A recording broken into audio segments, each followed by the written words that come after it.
والعاقبة للمتقين والصلاة والسلام على سيد الأنبياء والمرسلين أما بعد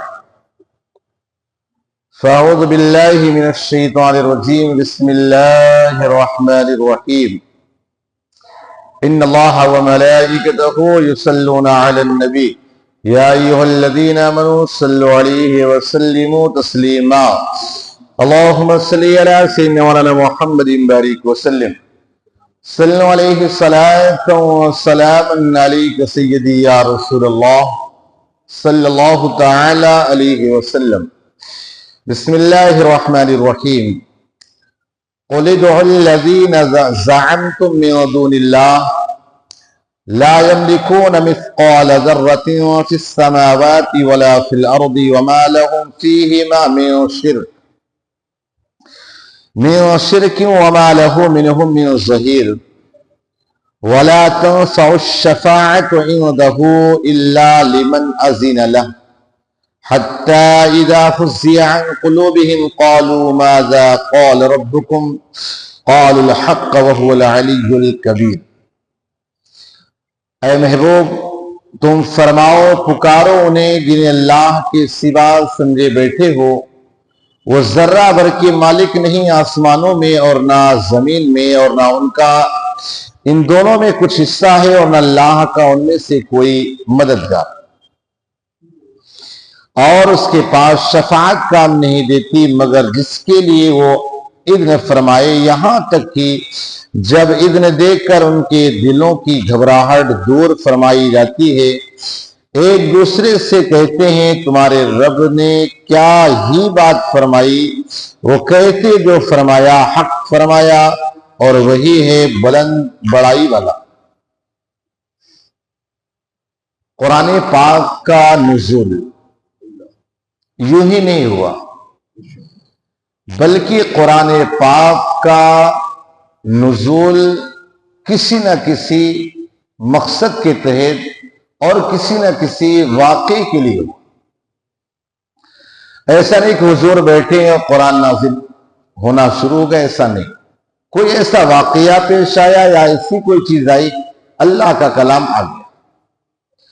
جیسے آپ دیکھیں چور اور چورنی نے، چور لوگوں نے چوری کیا، جب چوری کیا تو اللہ نے آیت کریمہ نازل کی والسارقۃ والسارقۃ فاقطعوا ایدیہما جزاء بما کسبا، کہا اگر چور اور چوٹے ہیں ان کے ہاتھ کاٹ دیے، یعنی جو چوری ہوئی تو چوری کی آیت کریمہ نازل ہو گئی۔ شراب عرب کے لوگ پیتے تھے، شراب سے بہت سارے معاملات پیش آئے، شراب کی حرمت پر قرآن کی آیت نازل ہو گئی۔ اسی طور پر ہر آیت، ہر سورہ مبارکہ کسی نہ کسی واقعے کی وجہ سے نازل ہوئی۔ اب یہاں جو آیت کریمہ ہے، عرب کے جو کافر تھے وہ بتوں کی پوجا کرتے تھے، بہت سارے، آپ سنتے کہ 360 خانہ کعبہ کے اندر وہ رکھے تھے اور سارے لوگوں کی سب کی پوجا کرتے۔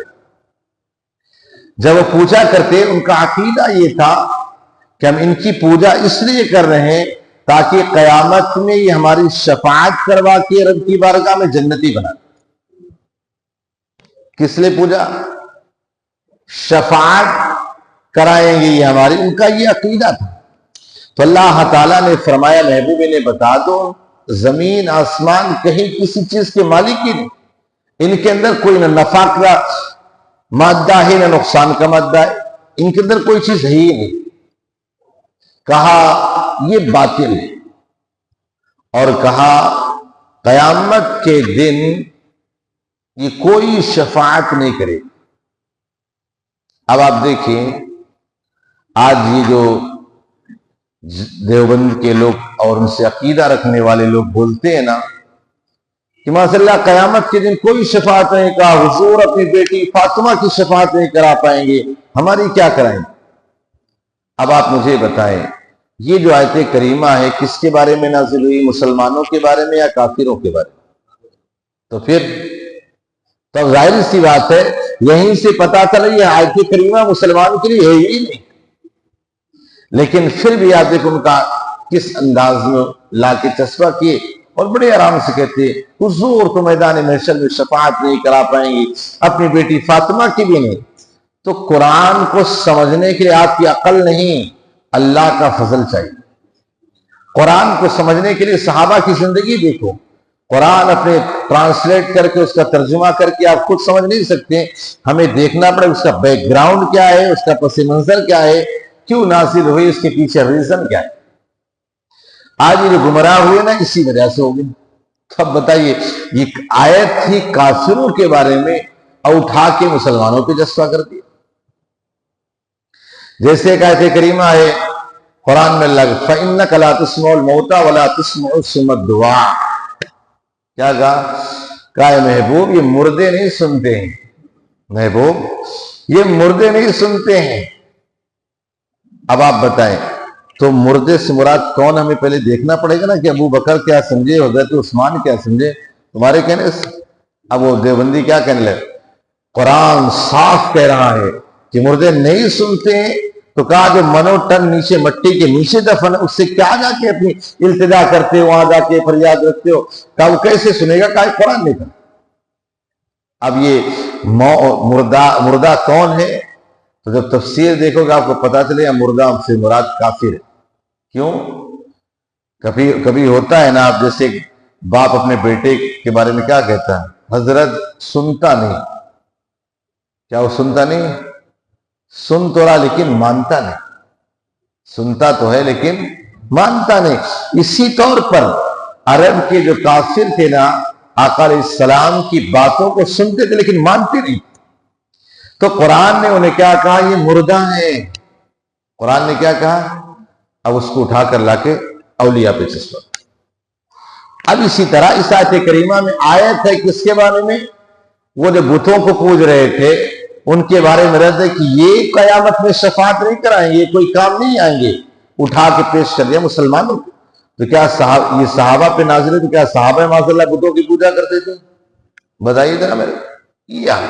حالانکہ قیامت کے دن اللہ رب العزت کے حکم سے پہلے سارے ڈرے سہبے ہوں گے سب، لیکن جب اللہ تعالیٰ اپنے محبوب کو شفاعت کی اجازت دے دے گا تو پھر سب کو شفاعت کی اجازت مل جائے گی، سب حضور کی بارگاہ میں شفاعت، پھٹافٹ جنت جنت جنت جنت۔ پھر اس امت کا اگر ایک عالم ہے وہ بھی شفاعت کرے گا، ایک حافظ ہے وہ بھی شفاعت کرے گا، حجر اسود وہ شفاعت کرے گا، قرآن وہ شفاعت کرے گا، رمضان وہ شفاعت کرے گا، یہ سارے لوگ شفاعت کروا کے جنت میں لے جائیں۔ ایک عالم کے بارے میں بتایا گیا کہ 370 آباد روایت میں 300 افراد ہے کہ اپنے گھر والے جن پر جہنم واجب ہو چکی، لیکن ایمان شرط ہے، بے ایمانوں کے لیے کچھ۔ ایک حافظ 30 یا 70 لوگوں کی وہ شفاعت کروائے۔ آپ سوچے رمضان آ رہا ہے، رمضان شفاعت کروائے، قرآن شفاعت کروائے، قرآن، یہاں تک کہ قرآن کی ایک سورہ مبارکہ کا نام سورہ مخاصمہ ہے۔ مخاصمہ کا مطلب ہوتا ہے جھگڑا کرنے والی، کیا کرنے والی؟ اس سورت کا نام آپ کو پتا کون سی سورت ہے؟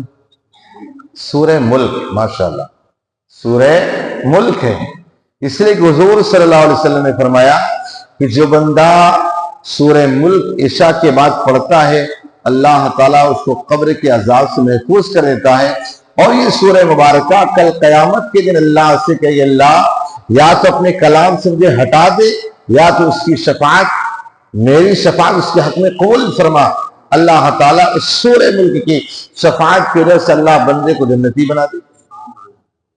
تو اب آپ سوچیں، تو یہ ذہن میں بات رکھیے قرآن کی آیت کس پر نازل ہوئی، کس لیے نازل ہوئی، کیوں کر اسے ہم سمجھ نے اٹھا کے ڈال دیا۔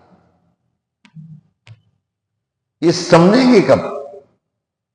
خالی قرآن لہرا کر پڑھ لینا کمال نہیں ہے، قرآن کے اندر جو وہ سمجھو یہ کمال۔ پھر آیت کریمہ میں وہی بتایا گیا کہ عرب کے کافر جو بتوں کی پوجا کرتے تھے یہ عقیدہ تھا وہ شفاعت کروائیں گے، یہ عقیدہ باطل۔ وہ جب دنیا میں ایک مکھی نہیں بھگا سکتے، قیامت میں تمہارے کیا کام آئیں گے؟ یہاں تک کہ دنیا کے اندر جو یہ اپنے ان بڑے پوجا کرتے ہیں، ان کی عبادت کرتے ہیں، ان کے سامنے جھکتے ہیں، وہ قیامت کے دن قرآن کہتے دیکھ کر بھاگیں کہ کہاں جا رہے؟ تو ہماری سے بات کرو، اپنی واٹ لگی تمہاری کیا کریں؟ تو کہا اللہ ایک بار ہمیں چانس دے، دنیا میں گئے تھے جس طرح آج ہی بھاگ رہے ہیں ہم ان سے بھاگیں، لیکن ایک بار اللہ نے چانس دیا ہے، پھر دوبارہ چانس نہیں ملے گا۔ یہ مین عقیدہ کی لڑائی جو دیوبندیوں سے یہ ہے۔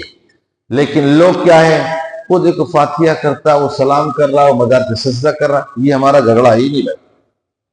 اصل جھگڑا یہ کہ شفاعت، آپ سوچیں ایک کچا بچہ جو ابھی ماں کے شکم میں آیا اور خدا نہ خاصہ کسی وجہ سے انتقال کر گیا، تو حدیث پاک میں وہ کچا بچہ بھی قیامت کے دن اپنے ماں باپ کی شفاعت کروا کے جنت میں لے جائے گا، کچا بچہ۔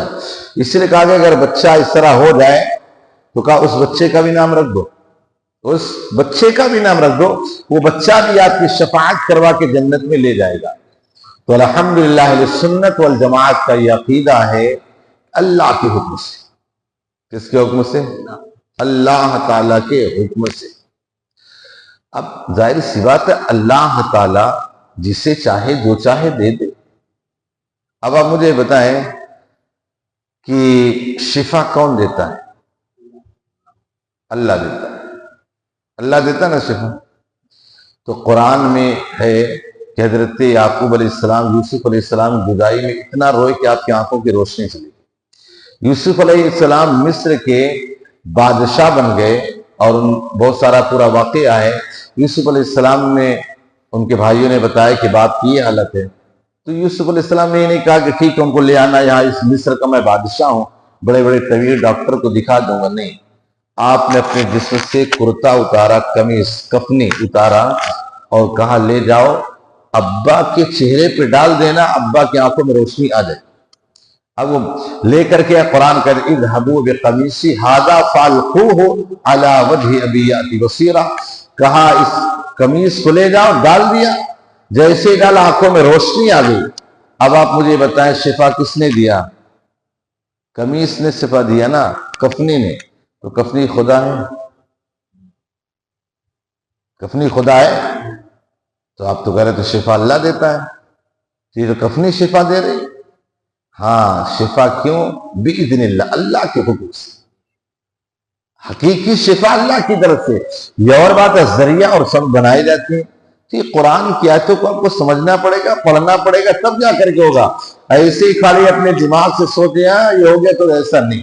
اللہ پاک کہنے سننے سے عمل کی توفیق عطا فرمائے۔